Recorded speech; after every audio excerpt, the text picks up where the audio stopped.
एक बार कुर्सी पर बैठने दे, फिर तुझे पावर दिखाता हूं। पावर कुर्सी में नहीं होती है मेरी जान, उस पर बैठने वाले में होनी चाहिए। और इस वक्त जो कुर्सी पे बैठा है वो पावर हाउस है। जे लोक केवळ राजकारणाला गटार मानून सिनेमात हिरो दिसतात आणि मोठ्या शेक्या मारतात, त्याच गटारात उतरून स्वच्छ करण्याचा निर्णय विजयने घेतला आहे. थलापती या शब्दाला त्यांनी अक्षरशः न्याय दिला आहे.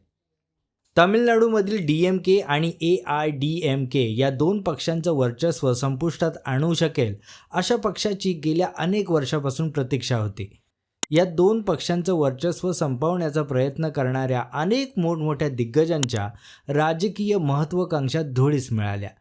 इतकेच नाही तर राजकीय पक्षांनाही ते आजपर्यंत शक्य झालं नाही. अखेर करिश्मा करून दाखवणारा कोणीतरी तामिळनाडूच्या राजकारणात अवतरला.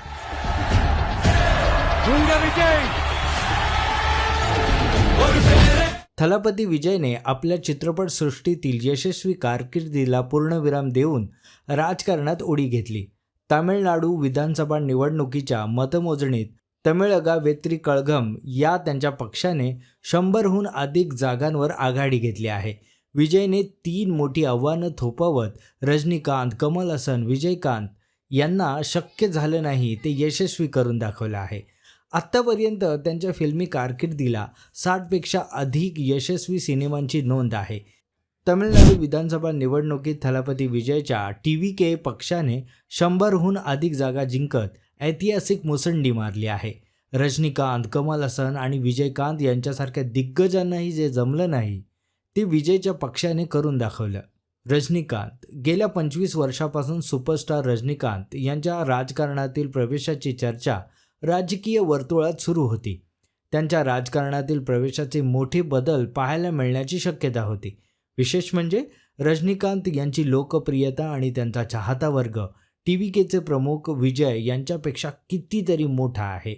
मात्र प्रकृती आणि कोरोना महामारीचं कारण देत रजनीकांत यांनी एकही निवडणूक न लढता 2020मध्ये राजकारणातून माघार घेतली.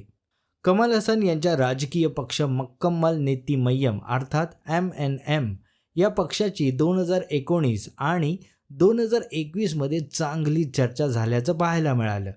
मात्र या पक्षाचा प्रभाव काही शहरी भागांपुरता आणि बुद्धिजीवी मतदारांपुरताच मर्यादित राहिला. 2026मध्ये कमल हसन अधिकृतपणे या शर्यतीतून कधीचेच बाहेर पडले आहेत.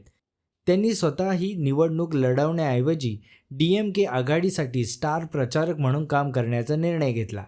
विजयकांत थलापती विजयच्या आधी राजकीय व्यवस्थेला खऱ्या अर्थाने विजयकांत यांनीच धक्के दिल्याचे पाहायला मिळाले. 2006मध्ये त्यांच्या DMK पक्षाने 8% मते मिळवली होती, तर 2011मध्ये AIDMK बरोबर युती करून ते विरोधी पक्षनेते बनले होते. मात्र सातत्याने बदलणाऱ्या आघाड्यांमध्ये ते ज्युनियर पार्टनर बनल्याने DMKचा प्रभाव हळूहळू कमी होत गेला. कॅप्टन या नावाने प्रसिद्ध असलेल्या विजयकांत यांचे 2023मध्ये निधन झाले. थलापती विजय यांनी असं वेगळं काय केलं? विजयच्या आधी चित्रपटसृष्टीतील राजकारणात पाऊल ठेवणाऱ्या नेत्यांपेक्षा विजयने वेगळी स्ट्रॅटेजी वापरल्याचं दिसून येतं. रजनीकांत यांच्याप्रमाणे विजयने राजकारणात प्रवेश करण्यास अनाठाई वेळ लावला नाही. 2024मध्ये TVKची स्थापना केल्यानंतर विजयने तळागाळातील संघटन वाढवण्यावर भर देण्यासाठी लोकसभा निवडणूक न लढण्याचा निर्णय घेतला आणि त्यानंतर सर्व शक्ती ही 2026ची विधानसभा निवडणूक लढवण्यासाठी झोकून दिली. 2026ची विधानसभा निवडणूक स्वतंत्रपणे लढवण्याचा अत्यंत धाडसी आणि जोखमीचा निर्णय विजयने घेतला. विजयने दुसरी एक महत्त्वाची गोष्ट केली ती म्हणजे त्याने कमल हसन यांच्याप्रमाणे फक्त शहरी भागांपुरता मर्यादित प्रभाव असलेला पक्ष अशी प्रतिमा स्वतःसोबत होऊ दिली नाही. लोकांसाठी कल्याणकारी योजनांची आश्वासनं आणि ग्रामीण मतदारसंघासह वेगाने विकसित होणाऱ्या शहरी भागांवर लक्ष केंद्रित करून विजयने सर्व स्तरावरील मतदारांना आकर्षित केले.